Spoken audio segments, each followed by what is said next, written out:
கிழக்கு நியூஸ் நேயர்களுக்கு வணக்கம். நான் பத்ரி சேஷாத்ரி. நம்முடைய மத்திய கேபினெட், மத்திய அரசின் அமைச்சரவை செமிகண்டக்டர் மிஷன் 2.0 அப்படிங்கிறதுக்கு ஒப்புதல் தெரிவித்து அதற்கென 1.27 லட்சம் கோடி ரூபாய்களை ஒதுக்கியுள்ளது. இது மிகப்பெரிய தொகை. இந்தியா செமிகண்டக்டர் மிஷன் ISM 2.0 அப்படின்னு பெயர் கொடுத்துருக்காங்க. இதற்காக இந்திய அரசு, மத்திய அரசு 1.27 லட்சம் கோடிகளை செலவு செய்ய போகிறது. அந்த பணத்தை பலவேறு நிறுவனங்களுக்கு கொடுக்க போகிறது. அப்படி தூக்கி கொடுக்க போகிறது. என்ன செய்வதற்கு, யாருக்கு இந்த பணம் கிடைக்கும், இது எல்லாத்தையும் நம்ம கொஞ்சம் விரிவாக பார்த்துருவோம். இன்றைக்கு எலக்ட்ரானிக்ஸ் தொழில் பற்றி உங்களுக்கு நல்லா தெரியும். நம்ம சுற்றி இருக்கிற எதை பார்த்தாலும் எலக்ட்ரானிக்ஸ். இப்போ நம்ம இந்த கேமரா இருக்குன்னா அதுக்குள்ளே எலக்ட்ரானிக்ஸ் இருக்குது. நீங்கள் கையில் ஏதாவது வாட்ச் கட்டியிருக்கீங்கன்னா அதில் எலக்ட்ரானிக்ஸ் இருக்குது. ஆப்பிள் வாட்ச் மாதிரியான வாட்ச் சொல்கிறேன்னா, நம்முடைய மொபைல் ஃபோனில் எலக்ட்ரானிக்ஸ் இருக்குது, கம்ப்யூட்டரில் இருக்குது, டிவியில் இருக்குது. சின்ன சின்ன சின்ன டிவைஸ், நம்ம கார் சாவி, அந்த ரிமோட் கண்ட்ரோல்டு சாவி இருக்கு இல்லையா, அதுக்குள்ளே ஒரு எலக்ட்ரானிக்ஸ் பொருள் இருக்குது.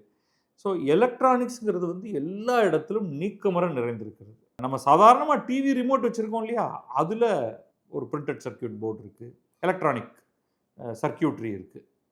இப்போ எலக்ட்ரானிக் சர்க்கியூட்ரி இல்லைன்னா இன்றைக்கு நம்மளால் உயிரே வாழ முடியாதுங்கிற அளவுக்கு நம்ம வந்துட்டோம். ஆனால் இவற்றையெல்லாம் தயாரிக்கக்கூடிய ஒரு நிலையில் நாம் இருக்கிறோமா அப்படின்னா அங்கே தான் சிக்கல் வருது. நம்ம பல்வேறு காரணங்களுக்காக 1990களில் கூட நம்ம இதில் ஓரளவுக்கு நல்ல முன்னேற்றத்தை கொண்டு வந்திருந்த நாம் சுமார் 20 ஆண்டுகள் இழந்து விட்டோம்.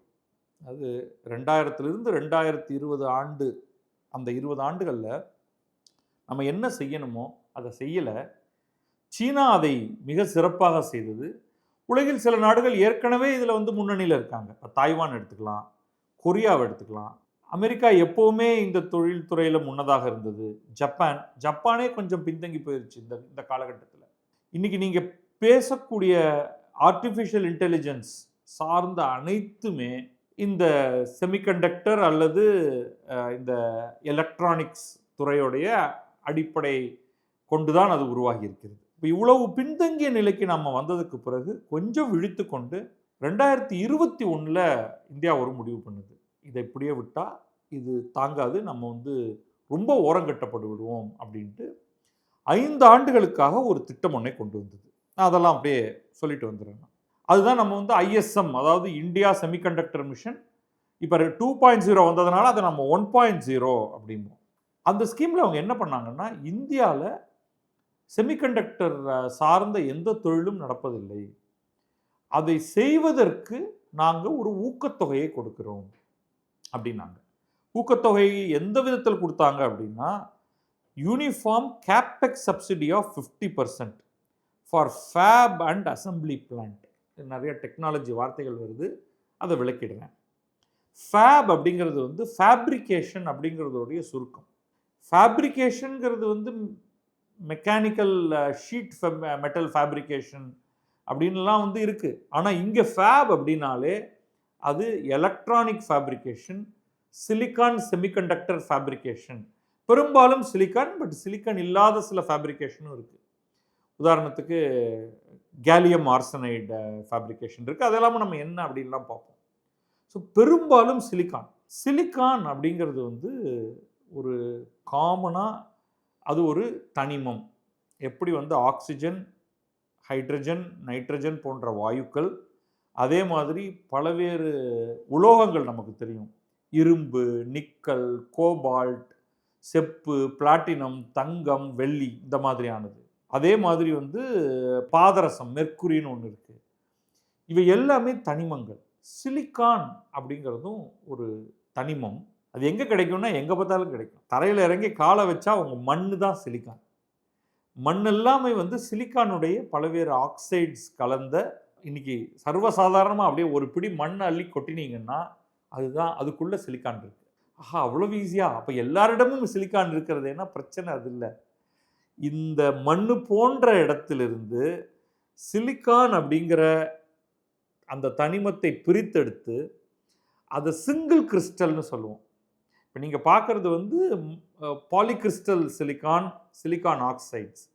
அதை வந்து அதிலிருந்து சிலிக்கானை பிரித்து சிங்கிள் கிறிஸ்டல் தின் லேயர் ஒரு வேஃபர் அப்படின்னே சொல்லுவாங்க. வேஃபர்னா உங்களுக்கு தெரியல, ஐஸ்கிரீம் சாப்பிட்ருக்கீங்க. ஐஸ்கிரீம் சாப்பிடும் பொழுது அதில் வந்து ஒரு பிஸ்கட் மாதிரி ஒன்று இருக்கும், அதுதான் நம்ம வேஃபர் அப்படின்னு சொல்கிறோம். சிலிக்கானையும் அதே மாதிரி ஒரு மெல்லிசு பிஸ்கட், ஆனால் ரொம்ப ரொம்ப மெல்லிஸாக இருக்கணும், சிங்கிள் கிறிஸ்டல் வேஃபராக மாற்றுவது தான் இந்த ஃபேப்ரிகேஷனோட அடிப்படை.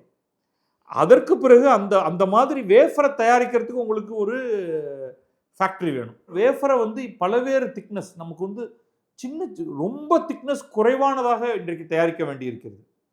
அது கஷ்டமானது. பட் எடுத்துங்க, இந்த சிலிக்கன் வேஃபரை ஒருத்தர் தயாரிக்கணும். அந்த தயாரித்த சிலிக்கன் வேஃபரில் பல்வேறு விதமான சர்க்கியூட்டுகளை உருவாக்கணும். அதில் வந்து டயோடு மற்றும் பல்வேறு டிரான்சிஸ்டர்ஸ் அப்படின்னு சொல்லுவோம், இவற்றையெல்லாம் அதில் வந்து எச் பண்ணணும். சொல்கிறது வந்து நம்ம எல்லாமே பெரிய சைஸில் எல்லாத்தையும் பண்ணிகிட்டு இருக்கிற நமக்கு இதெல்லாம் வந்து ரொம்ப சின்ன சைஸில் இருக்க போகுது. கையகலத்தில் இத்தினூண்டு அகலத்துக்குள்ள நீங்கள் வந்து பல கோடி காம்போனன்ட்ஸ் இருக்கக்கூடிய ஒரு ஃபேப்ரிகேஷனை உருவாக்கி அது ஒன்றோட ஒன்று கனெக்ட் பண்ணணும். அதுதான் அப்படி ஃபைனலாக உங்களுக்கு கிடைக்கிறது தான் ஒரு சிலிக்கான் சிப். அது ஒரு பர்டிகுலர் பர்பஸுக்கு பயன்படுத்தலாம். நம்ம ரொம்ப எளிமையாக நமக்கு சொல்கிறதா இருந்தால், நம்முடைய கம்ப்யூட்டரில் அல்லது நம்முடைய ஃபோனில் நம்ம மெமரி சிப்னு ஒன்று யூஸ் பண்ணுவோம். ரேம் அப்படின்னு சொல்லுவோம், ரேண்டம் ஆக்சஸ் மெமரின்னு. அதை நம்ம வந்து 8 GB ரேம் இருக்கா, 16 GB ரேம் இருக்கா, உங்கள்கிட்ட அவ்வளோதான் இருக்கா, 128 GBயா அப்படின்லாம் நம்ம சொல்லிட்டு இருக்கோம் இல்லையா. அந்த ரேம் வந்து செமிகண்டக்டர் டிவைஸ் அப்படின்னு நம்ம எடுத்துக்கலாம். அதுக்குள்ளே ஏகப்பட்ட அதுக்குள்ளே ஒரு பேசிக் வேஃபர் இருக்குது, அதில் வந்து ஃபினிஷ்டு சர்க்கியூட்ரி இருக்குது, அதுக்குள்ளே பல்வேறு செயல்களை செய்யக்கூடிய அளவுக்கான கேப்பபிலிட்டி அதுக்குள்ளே வச்சுருக்கோம். இதே நம்ம இன்றைக்கி தயாரிக்கிறதுக்கான திறன் இந்தியாவில் இருக்கானா இல்லை. அதனால் நம்ம என்ன பண்ணுறோம், நம்ம வந்து கம்ப்யூட்டர் காம்பனன்ட்ஸ் வாங்கணும்னா, மொபைல் ஃபோன் காம்பனன்ட்ஸ் வாங்கணும்னா வேறு நாடுகளுக்கு போக வேண்டியதாக இருக்குது. டாலர் ஃப்ளக்சுவேஷனில் நம்ம எக்கச்சக்கமான அந்நிய செலாவணியை அள்ளி விட்டுக்கிட்டு இருக்கோம். ஒரு கிளாரிட்டி கிடையாது. இந்த மாதம் ஒரு ரேட்டு, அடுத்த மாதம் வேறு ரேட்டு. இன்னொன்று அவைலபிலிட்டி. உங்களுக்கு நடுவில் நீங்கள் எவ்வளோ பேருக்கு ஞாபகம் இருக்குதுன்னு தெரியல, கார் மேனுஃபேக்சரிங் தடைப்பட ஆரம்பிச்சது. ஏன்னா கார்களோட இன்ஸ்ட்ருமெண்டேஷன் பேனலில் உங்களுக்கு வந்து சிலிக்கன் சிப்ஸ் ஃபேப்ரிகேஷன் வேணும். நமக்கு ஒரு கம்ப்ளீட் பிரிண்டட் சர்க்கியூட் போர்டே, பல போர்டுகள் அதுக்குள்ளே தேவைப்படும். அது எல்லாத்துக்கும் இந்த எலக்ட்ரானிக் காம்பனன்ட்ஸ் தேவைப்படும். அதுக்கு தேவையான சப்ளை வரலை. கோவிட் சமயத்தில் பெரிய சப்ளை டிஸ்ரப்ஷன் இருந்தது. அதுக்கப்புறமா வந்து உலகம் முழுக்க ஒரு ஏஐக்கான ஒரு பெரிய டிமாண்ட் வரும்பொழுது ஒரு சப்ளை குறையுது. அப்போ நமக்கு தன்னிறைவு அப்படிங்கிறது கிடையாது. ஒன்று வெளிநாட்டிலேருந்து வாங்குகிறோம், ரெண்டாவது நமக்கு சப்ளை ஒழுங்காக இருக்குமா வெளிநாட்டிலேருந்து வாங்கினாலும் அப்படிங்கிறது கிடையாது. ஸோ இது எல்லாத்தையும் மாற்றணும்னா இந்தியாவிலேயே செமிகண்டக்டர் மேனுஃபேக்சரிங் என்பது நடக்க வேண்டும். இதுதான் அடிப்படை. மற்ற பல தொழில்நுட்பங்களை இங்கே கொண்டு வந்த நமக்கு இன்னும் கையில் மாட்டாமல் சிக்காமல் இருப்பது இந்த எலக்ட்ரானிக்ஸ் தொழில்நுட்பம் தான். அதற்காகத்தான் 1.27 லட்சம் கோடியை செலவு செய்ய இந்திய அரசு முன் வந்திருக்கிறது. என்ன பண்ணாங்க ஏற்கனவே கடந்த ஒரு 5 ஆண்டுகளில் அப்படின்னா, நீங்கள் ஒரு ஃபேப்ரிகேஷன் பிளான்ட் போட போகிறீங்கன்னா உங்களுக்கு வந்து கேபிட்டல் எக்யூப்மெண்ட் வேணும், மெஷின் வேணும். ஒரு மெஷின் தான் இதை தயாரிக்க போகிறது.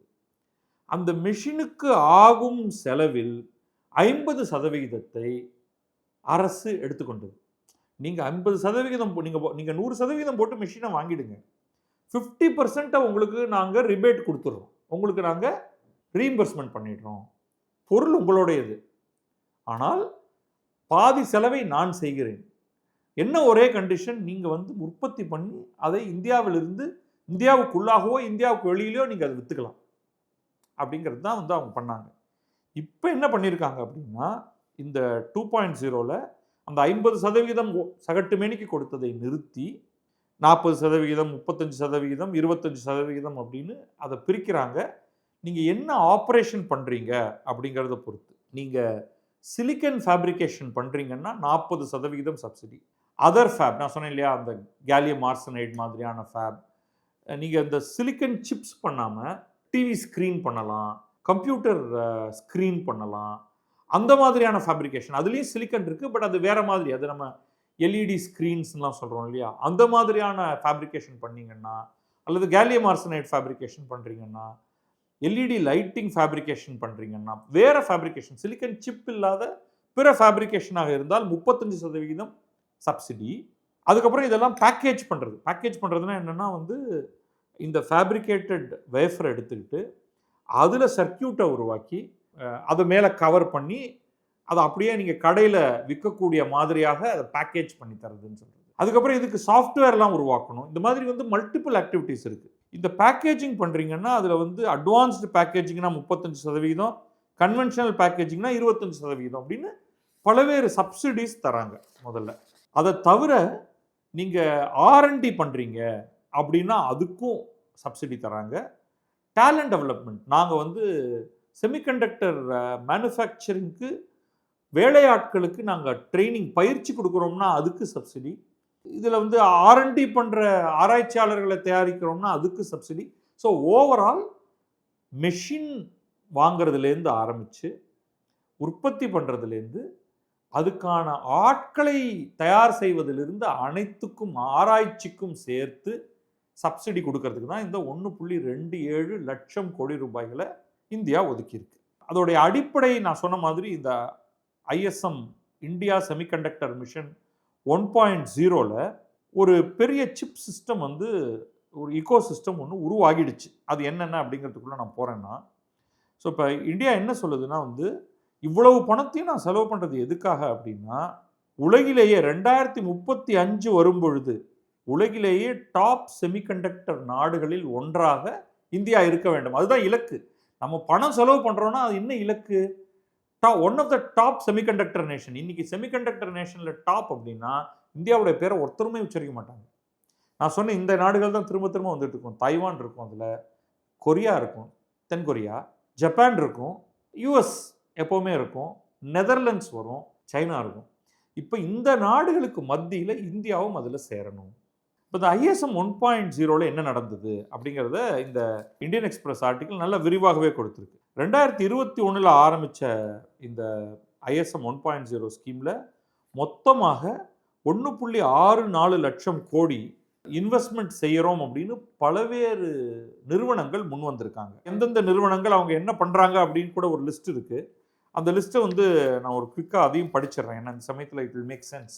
Okay, 12 chip making plant Gujarat, Assam, Andhra Pradesh, Uttar Pradesh, Odisha போன்ற மாநிலங்கள், இதில் தமிழ்நாடு இல்லை அப்படிங்கிறது நோக்கத்தக்கது. இந்த 5 மாநிலங்களில் பலவேறு கட்டங்களில் அது சிலதெல்லாம் வந்து உருவாகிருச்சு, சிலதெல்லாம் பீங் பில்ட்.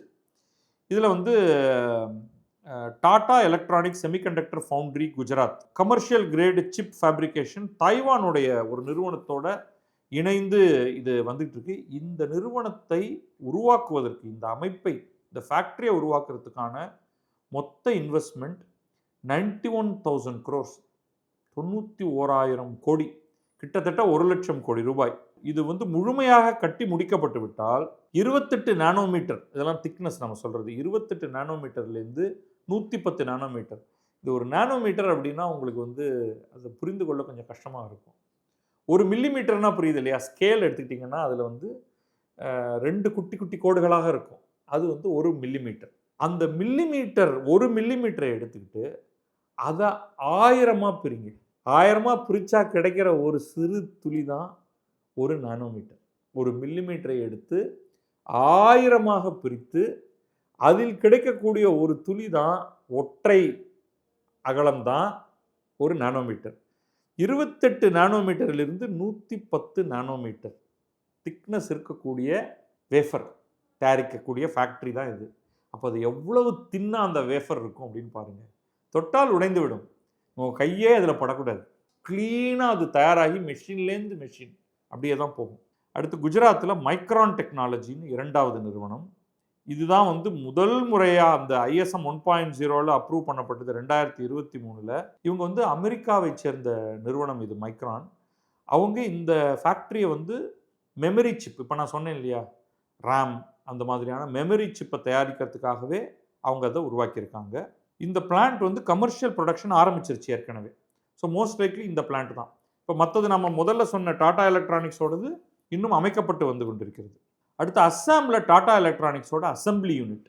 அசம்பிளி யூனிட்னா இது போன்ற பல்வேறு இடங்கள்லேருந்து வெவ்வேறு பொருட்களை வாங்கி அங்கே அசம்பிள் பண்ணுறதுக்கானது. இதோடைய இன்வெஸ்ட்மெண்ட் வந்து 27,000 கோடி. இது 48 மில்லியன் சிப். முதல்ல நான் சொன்ன டாடா எலக்ட்ரானிக்ஸோடது வந்து வேஃபர், வெறும் சிலிக்கான் சிங்கிள் கிறிஸ்டல் வேஃபரை மட்டும் தயாரிக்கக்கூடிய ஃபேக்ட்ரி.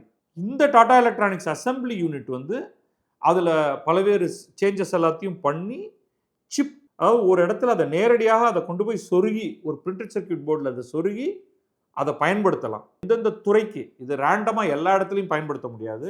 ஆட்டோமோட்டிவ் துறை, எலக்ட்ரானிக்ஸ் துறை, டெலிகம்யூனிகேஷன் துறை, அவற்றுக்கு பயன்படக்கூடிய சிப்புகளை தயாரிப்பதற்கான ஒரு ஃபேக்ட்ரி. இது ஒரு 27,000 கோடி ரூபாய் செலவில் ஆரம்பிக்குது. ஃபாக்ஸ்கான் உங்கள் எல்லாருக்கும் தெரியும். ஃபாக்ஸ்கான் வந்து இங்கே சென்னையில் ஸ்ரீபெரும்புதூர்கிட்ட இருக்குது.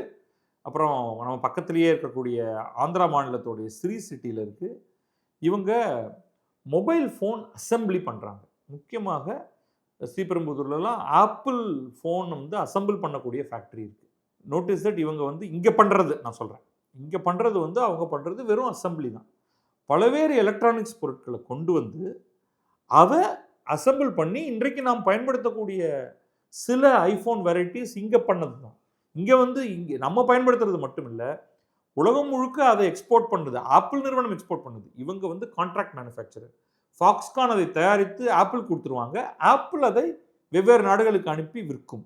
அந்த ஃபாக்ஸ்கானும் இந்தியாவுடைய HCL நிறுவனமும், இது வந்து HCL வந்து ஹார்ட்வேர், சாஃப்ட்வேர், கம்ப்யூட்டர் சாஃப்ட்வேர்லாம் பண்ணக்கூடிய நிறுவனம், இணைந்து ஒரு ஜாயிண்ட் வெஞ்சர் ஃபேக்ட்ரி 3,700 கோடி ரூபாயில் இவங்க வந்து semiconductor assembly and test facility உத்தரப்பிரதேசத்தில் அவங்க அதை நிறுவி கொண்டிருக்கிறார்கள். அது 2028 தயாராகிவிடும் அப்படின்ட்டு. கெய்ன்ஸ் செமிகான் குஜராத்தில், இவங்களும் outsourced semiconductor assembly and test unit, OSAT அப்படின்னு சொல்கிறது, அது இவங்க உருவாக்கிட்டு இருக்காங்க. இது ஒரு 60 லட்சம் சிப்புகளை வந்து ஒரு நாளைக்கு உருவாக்கக்கூடிய, டெஸ்ட் பண்ணக்கூடிய ஒரு ஃபெசிலிட்டி. இது வந்து இப்போ வெகு சீக்கிரமே ஆரம்பிச்சிடும். இப்போ தான் ஆரம்பிச்சிருக்கு, ஆக்சுவலாக ஆல்ரெடி ஆரம்பிச்சிருச்சு அப்படிங்கிறாங்க. தென் சிஜி செமி குஜராத், எவ்வளோ குஜராத்தில் இருக்குது பாருங்கள். உடனே எல்லாத்தையும் குஜராத்துக்கு எடுத்துகிட்டு போயிட்டார் அப்படின்னு சொல்லிடுவாங்க. ஆனால் அவங்களுக்கு தேவையான எல்லா ஃபெசிலிட்டியும் பண்ணித்தரத்துக்கு குஜராத் தான் தயாராக இருக்குது. 1, 2, 3, 4, இது வரைக்கும் 4 குஜராத்தில் பார்த்துட்டேன். அப்புறம் ஒடிஷா, அதுலேயும், அப்புறம் அஸ்ஸாம், உத்தரப்பிரதேஷ், அடுத்து 6M அப்படின்னு ஒடிஷாவில், 3D glass solution Odisha, advance systems in package technologies Andhra Pradesh, continental டிவைஸ்னு பஞ்சாபில், கிறிஸ்டல் மேட்ரிக்ஸ் குஜராத்தில், திருப்பி பாதிக்கு பாதி நிறுவனம் குஜராத்தில் இருக்குது. சுச்சி செமிகான் குஜராத்தில். 12 நிறுவனத்தில் 7 நிறுவனம் குஜராத், ஒரு 5 நிறுவனம் தான் பிற இடங்கள். ஸோ இவர்கள் அனைவருக்கும் இந்த இன்வெஸ்ட்மெண்ட் போயிருக்கு. இவர்களும் கடுமையாக இன்வெஸ்ட் பண்ணுறாங்க. ஒட்டுமொத்தமாக 1.64 லட்சம் கோடிகளை இந்த 12 நிறுவனங்களும் சேர்ந்து இன்வெஸ்ட் பண்ணியிருக்கு. அதில் டாட்டா மட்டுமே 1 லட்சம் கோடிக்கு மேலே போட்டிருக்காங்க. மிகப்பெரிய ஃபேக்ட்ரி. சரி, இதுதான் வந்து ஃபஸ்ட்டு வந்திருக்கு. இப்போ இந்த மிஷன் என்ன பண்ண போகிறாங்க? இப்போ நான் இவ்வளோ பணம் செலவு பண்ணியிருக்காங்க, இந்திய அரசு இதற்கு பணம் கொடுக்க போகிறது அப்படிங்கிறது முடிவாயிருச்சு. அப்போ அந்த யூனியன் கேபினெட் வந்து 6 கோல்ஸ், 6 இலக்குகளை உருவாக்கி இருக்கிறது. அந்த 6 இலக்குகள் என்னென்ன அப்படிங்கிறத பார்ப்போம். 1, சிப் டிசைன் இனோவேஷன். இன்றைக்கி வந்து இந்த எலக்ட்ரானிக் சிப் இருக்கு இல்லையா, இதை நீங்கள் ஒரு 2 பார்ட்டாக பிரிச்சுக்கலாம். ஒன்றுக்கு வந்து ரொம்ப பெரிய இன்ஃப்ராஸ்ட்ரக்சர் தேவையில்லை. நீங்கள் உங்களுடைய அலுவலகத்தில் இருந்து கொண்டே என்ன சிப் எனக்கு வேணும், அது எப்படி இருக்கும், அதில் என்னென்ன டிவைஸ் எல்லாம், அதுக்குள்ளே என்னென்ன சர்க்கியூட்ரி வரும், அது எதுக்காக பயன்படுத்தலாம் அப்படிங்கிறத நீங்கள் இந்த துறை தெரிந்த வல்லுநர்களை வைத்துக்கொண்டு டிசைன் பண்ணி கம்ப்ளீட்டாக அதோடைய டயக்ராமோ உருவாக்கிடலாம். இப்போ ஒரு மெக்கானிக்கல் இன்ஜினியரிங் டயக்ராமோ சிவில் இன்ஜினியரிங் டயக்ராமோ பண்ணுற மாதிரி ஒரு சிப்பை நீங்கள் டிசைன் பண்ணிடலாம். மேனுஃபேக்சரிங் எப்படி பண்ணுறது அப்படின்னா கவலைப்படாதீங்க. தாய்வானில் இருக்கும் ஏதாவது ஒரு நிறுவனம் இருக்கும், அதுக்கு அனுப்பிச்சு, அப்போ இந்த டிசைன் படி எனக்கு ஒரு 100-200 பண்ணி கொடு ஃபஸ்ட்டு அப்படின்னா அவங்க வந்து உங்கள் டயக்ராமை எடுத்துக்கிட்டு அவங்க அதை வந்து பண்ணி கொடுத்துருவாங்க. அவங்களுக்கு காசு வாங்கிடுவாங்க உங்கள்கிட்ட. நீங்கள் அதை எடுத்து டெஸ்ட் பண்ணலாம். டெஸ்ட் பண்ணால் நீங்கள் எதிர்பார்த்த ரிசல்ட் வரலைன்னா திருப்பி டிசைனில் போய் சில மாறுதல்களை பண்ணி இப்படி திரும்ப திரும்ப திரும்ப திரும்ப இங்கே தயார் பண்ணி டிசைனை தயார் பண்ணி தைவானில் மேனுஃபேக்சர் பண்ணி இங்கே டெஸ்ட் பண்ணி அது உங்களுக்கு திருப்தி அளிக்கக்கூடிய அளவுக்கு வந்து விட்டது என்றால் மாஸ் ப்ரொடக்ஷன். அதுவும் எங்கே பண்ணுவீங்க? தைவானில் கொடுத்தா அவங்க பண்ணி தராங்க, சாம்சங் கொரியாவில் கொடுத்தா அவங்க பண்ணி தருவாங்க. அதை நீங்கள் உலகமெங்கும் கொண்டு போய் விற்கலாம். ரைட்டா? அப்போ அந்த டிசைன்லேயே இன்னோவேஷனே பண்ண முடியும். எனக்கு தெரிஞ்சு இங்கே சென்னையிலேயே பல நிறுவனங்கள் அட்வான்ஸ்டு சிப்பை டிசைன் பண்ணிகிட்டு இருக்காங்க.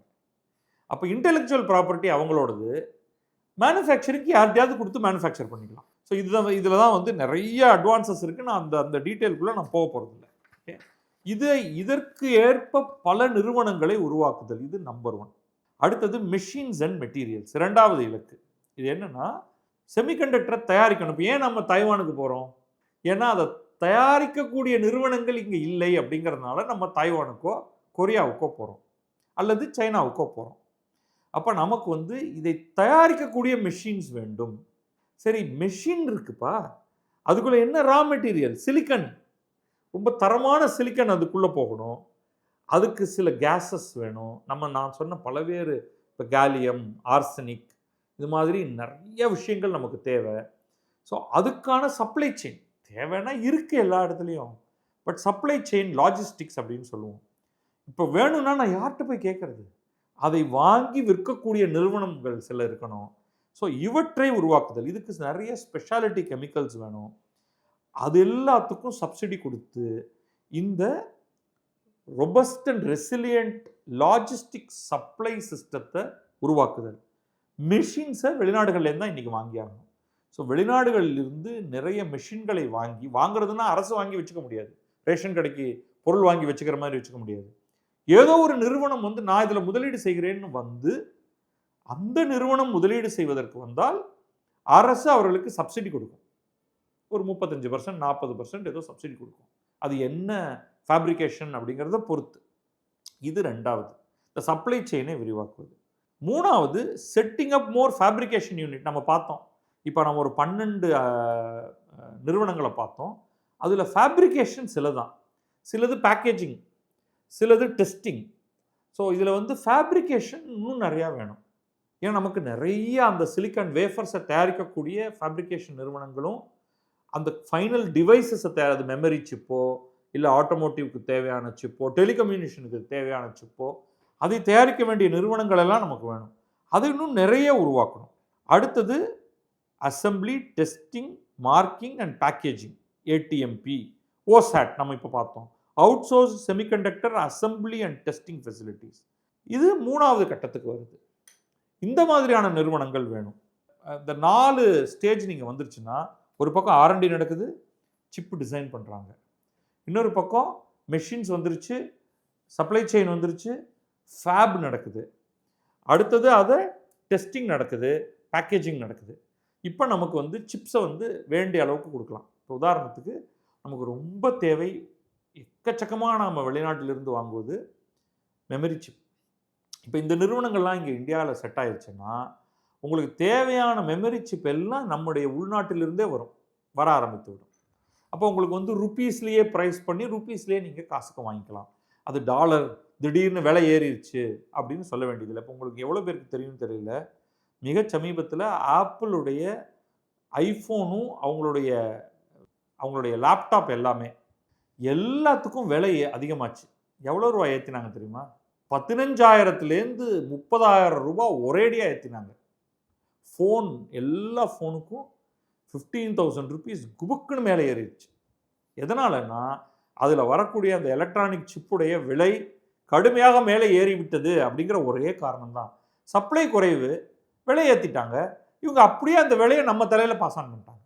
இப்போ இந்த மாதிரி உங்களுக்கு வந்து இங்கே அதிகமான மேனுஃபேக்சரிங் நடக்க ஆரம்பிச்சதுன்னா இந்த பிரச்சனை இருக்காது. அப்போ அதுக்கு அடுத்து இன்னும் 2 மிஸ்ஸிங் பாயிண்ட் இருக்குது. அதுதான் வந்து மற்ற 2 இலக்கு.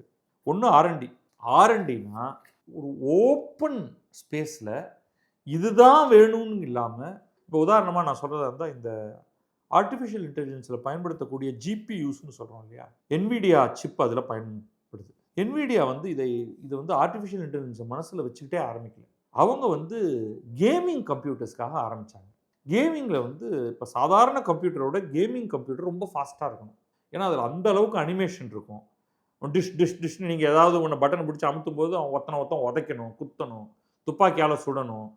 அப்போ அது வந்து ஒரு ரியலிஸ்டிக் ரெண்டரிங் ஆஃப் இமேஜஸ் வேணும். அப்போ அந்த கிராஃபிக்கல் ரெண்டரிங் ரொம்ப சூப்பராக இருக்கணுங்கிறதுக்காக ஃபாஸ்டர் அண்ட் ஃபாஸ்டர், அது டோட்டல் வேறு மாதிரியான ஒரு சிப் டிசைனுக்குள்ளே அவங்க போனாங்க. அப்போ எல்லாரும் வந்து அவங்கள கேலி பண்ணாங்க. இந்த துறையில் கேமிங் வந்து பொதுவாக வந்து சின்ன பசங்க விளையாடுவாங்க. அதுவும் ஆண் பிள்ளைகள் தான் அதிகமாக கேமிங் விளையாடுவாங்க. அவங்க வந்து பைத்தியக்காரத்தனமாக அதில் விளையாடுவாங்க. அது வேறு விஷயம். சாப்பாடு இல்லாமல் தண்ணி இல்லாமல் கேமிங் சிஸ்டத்தை வச்சுக்கிட்டு 1 player game, 2 player game, multi player கேம்னு அவங்க விளையாடிட்டு இருப்பாங்க. ஹை அண்ட் கியர் காதில் அந்த இதை மாட்டிக்கிட்டு அந்த கம்ப்யூட்டரோட பேசிக்கிட்டு சண்டை போட்டுக்கிட்டு விளையாடிட்டு இருப்பாங்க. அதெல்லாம் பார்த்து நான் ரொம்ப ஆச்சரியப்பட்டிருக்கேன். அந்த சின்ன துறைக்காக போய் நீங்கள் இவ்வளவு கோடிகளை கொட்டி கொட்டி கொட்டி கொட்டி இந்த சிப்பை டிசைன் பண்ணீங்களே, அதனால் யாருக்கு என்ன பயன் அப்படின்னு நினச்சிக்கிட்டு இருந்த நிலையில் திடீர்னு இந்த ஆர்டிஃபிஷியல் இன்டெலிஜென்ஸ்ங்கிற துறை வருது. அதுக்கு ரொம்ப பவர்ஃபுல்லான ப்ராசஸிங் கெப்பாசிட்டி தேவைப்படுது. அந்த ப்ராசஸிங் கெப்பாசிட்டி அப்பொழுது கோலோச்சி கொண்டிருக்கக்கூடிய இன்டெல் அல்லது மோட்டரோலா அல்லது AMD போன்ற சிப் நிறுவனங்கள்கிட்ட கிடையாது. கம்ப்யூட்டர் எல்லாமே இந்த சிப்பை வச்சு தான் பண்ணிட்டு இருக்காங்க. எது ஒன்று இன்டெல், இல்லைன்னா AMD, இல்லைன்னா மோட்டரோலா. திடீர்னு அப்போ NVIDIA வந்து நிற்குது. உங்களுக்கு தேவையான பவரை எங்களால் கொடுக்க முடியும், அதுதான் எங்களுடைய NVIDIA சிப் அப்படின்னு அவங்க கொண்டு வராங்க. Total game changer. அவ்வளோதான். இன்றைக்கி வந்து இன்டெல் மற்ற AMD போன்ற நிறுவனங்கள் அனைத்தையும் விட அதிகமான மதிப்பு, சந்தை மதிப்பு, மார்க்கெட் கேபிட்டலைசேஷன் NVIDIAவுக்கு இருக்குது. இத்தனைக்கும் அது அவங்களுடைய சிப் டிசைன் தானே தவிர அதை மேனுஃபேக்சர் பண்ணுறது யாருன்னா தைவானில் TSMCங்கிற கம்பெனி மேனுஃபேக்சர் பண்ணுது. வெறும் டிசைன். அந்த டிசைன் அவ்வளவு சிறப்பாக இருந்ததுனால பணத்தை அள்ளிக்கிட்டு போகிறாங்க. Hundreds of billions of dollars அவங்களுடைய பொருள் விற்பனை ஆகிட்டு இருக்கு அந்த சிப். ஆர்டிஃபிஷியல் இன்டெலிஜென்ஸ் வேணுங்கிறவங்க எல்லாருமே அதுக்கான சர்வரை உருவாக்குற அத்தனை பேருமே அதில் கொண்டு போய் பணத்தை கொட்டுறாங்க. இன்றைக்கி நீங்கள் வந்து ஒரு சாட் ஜிபிடியோ ஜெமினையோ ஏதாவது ஒன்று மெட்டா ஏஐயோ அல்லது கிராக்கோ நீங்கள் இன்றைக்கி பயன்படுத்துகிறீங்கன்னா அது இந்த NVIDIA சிப்புகளை பயன்படுத்தக்கூடிய இந்த GPUகளை வைத்திருக்கக்கூடிய கம்ப்யூட்டரில் இது நடந்துகிட்டு இருக்கு. ஸோ பணம் அவங்களுக்கு கொண்டு போய் கொட்டுது. அந்த மாதிரி ஒரு R&D அவங்க நடக்கும்னு நினச்சி செஞ்சாங்களான்னா இல்லை. ஸோ அதே போல் இன்றைக்கு ரொம்ப பெரிய இலக்கு இல்லாமல் ஆனால் ஒரு மிகப்பெரிய சாதனை ஒன்றை ஒரு துறையில் செய்து விடுவேன் என்று ஒரு R&D செய்யும்போது வரக்கூடிய அந்த IP, இன்டெலெக்சுவல் ப்ராப்பர்ட்டி, அதுதான் நமக்கு ஒரு ரொம்ப ரொம்ப ஆதாரமாகிறது. அதை ஊக்குவிப்பது இறுதியாக டேலண்ட், ஆளு. மெஷினை வாங்கி போட்டுடலாம். இப்போ நம்ம பிரதமர் வந்து நெதர்லாண்ட்ஸ் போயிட்டு வந்தபோது அங்கே இந்த துறையில் ரொம்ப முன்னணியில் இந்த சிலிக்கன் இதை பேக்கேஜிங் அந்த மேனுஃபேக்சரிங் மிஷின்ஸ் பண்ணக்கூடிய நிறுவனத்தோட ஒப்பந்தமெல்லாம் போட்டு அவங்க இந்தியாவில் நாங்கள் அதுக்கெல்லாம் நிறையா சப்ளை பண்ணுறோம், இங்கேவே மேனுஃபேக்சர் பண்ணி தரோம் உங்களுக்குங்கிற மாதிரிலாம் வந்தாங்க. அது மிஷினை வாங்கி கொண்டு வந்து இங்கே வச்சிடலாம். நம்ம ஊரில் ஒருத்தருக்கும் இதை எப்படி பயன்படுத்துறதுன்னு தெரியாது. நம்முடைய கல்லூரிகளில் இந்த மிஷின்களை இயக்குவது எப்படின்லாம் யாரும் சொல்லித்தரல. அப்படிப்பட்ட மிஷின் இருந்தால் தானே, சாம்பிள் இருந்தால் தானே அதை பயன்படுத்துவது. நமக்கு எலக்ட்ரானிக்ஸ்னு ஒரு பாடம் இருக்கும். அவங்க வந்து பேச்சுலர்ஸ் இன் எலக்ட்ரானிக்ஸ் எல்லாம் முடிச்சுட்டு வந்துடுவாங்க. தியரி படிச்சிருப்போம். இது பத்தவே பத்தாது. இன்னைக்கு இவ்வளவு கம்ப்யூட்டர் இன்ஜினியர்ஸ் இந்தியாவில் இருக்காங்கன்னா அவங்க அத்தனை பேருக்கும் கம்ப்யூட்டர்ஸ் கிடைச்சி அதில் ப்ரோக்ராமிங் லாங்குவேஜ் அவங்களுக்கு சொல்லிக் கொடுக்கப்பட்டு பட்டி தொட்டி எங்கும் கம்ப்யூட்டர் ட்ரைனிங் இன்ஸ்டியூட் இருக்குது. ஆனால் எலக்ட்ரானிக் ட்ரைனிங் இன்ஸ்டியூட்னு பட்டி தொட்டி எங்கும் அவ்வளோ ஈஸியாக வைக்க முடியாது. இன்வெஸ்ட்மெண்ட் ரொம்ப ஜாஸ்தி. இப்போ அதுக்கு வந்து இண்டஸ்ட்ரி அகாடமியா பார்ட்னர்ஷிப்பில் 315 யூனிவர்சிட்டிஸை செலக்ட் பண்ணியிருக்காங்க. 68,000 மாணவர்களுக்கு சிப் டிசைன், கிளீன் ரூம் ஃபேப் ஆப்ரேஷனை சொல்லித் தருவதற்கு. அப்போ கிட்டத்தட்ட 68,000 மாணவர்களை நாம் வந்து அடுத்த சில ஆண்டுகளில் டாப் லெவல் சிப்பு டிசைன் பண்ணணும். அவன் சும்மா உட்காந்து இன்னைக்கு ஆக்சுவலாக நம்ம கம்ப்யூட்டர் சயின்ஸ் கற்றுத்தரக்கூடிய மாணவர்கள் வெளியில் வந்து ஒரு முழு ப்ரோக்ராமை எழுதிட முடியும், அவங்க ஒரு ஆப் எழுத முடியும். அந்த அளவுக்கு இணையாக ஒரு எலக்ட்ரானிக் சிப்பை டிசைன் பண்ணுறதுக்கு இன்றைக்கி அவங்களுக்கு பாடம் சொல்லித்தர வேண்டிய தேவை இருக்கிறது. ஸோ இதுகளை இன்வெஸ்ட் பண்ண போகிறாங்க. ஸோ இந்த மாதிரி ஒரு விரிவான ஒரு திட்டத்தை ஏற்படுத்தி R&Dயிலிருந்து ஆரம்பித்து டேலண்ட் டெவலப்மெண்ட்லேருந்து இடையில் வேஃபர் ஃபேப்ரிகேஷன்லேருந்து அதை சிப் பேக்கேஜிங்லேருந்து டெஸ்டிங் ஃபெசிலிட்டிலேருந்து காம்பனன்ட்ஸை உருவாக்குற பலவேறு விஷயங்களுக்காக ஒரு பெரிய திட்டம் ஒன்று உருவாக்கப்பட்டிருக்கு. இதை ரொம்ப பாராட்டணும் நம்ம. இதோடைய எக்கனாமிக் இம்பேக்ட் என்ன அப்படிங்கிறதையும் இந்த ஆர்டிக்கல் நம்ம கொடுக்குது. இது வந்து அவங்க என்ன சொல்கிறாங்கன்னா வந்து டோட்டல் ப்ரைவேட் இன்வெஸ்ட்மெண்ட் எஸ்டிமேட்டட், அரசு சொல்லியிருக்கு அவங்களுக்கு 4,00,000 கோடி ரூபாய் ப்ரைவேட் இன்வெஸ்ட்மெண்ட் வரும். ஆண்டுக்கு 2,00,000 கோடி ரூபாய்க்கு மேலே வருமானம் இதன் மூலம் வரும். நம்முடைய எக்ஸ்போர்ட் மட்டுமே, ஏற்றுமதி மட்டுமே அதில் 1,00,000 கோடியாக இருக்கும் அப்படின்னு. இது எல்லாம் ஃபுல்லாக இம்ப்ளிமெண்ட் ஆனதுக்கு பிறகு ஒரு மிகப்பெரிய ஒரு புரட்சி. அடுத்த சில ஆண்டுகளில் இந்தியா வந்து மற்ற துறைகளில் முன்னணியில் இருப்பதைப் போல எலக்ட்ரானிக்ஸ் துறையிலும் முன்னணியில் வரும் என்று நம்புவோம். நன்றி, வணக்கம். நான் பத்ரி சேஷாத்ரி. இது கிழக்கு நியூஸ்.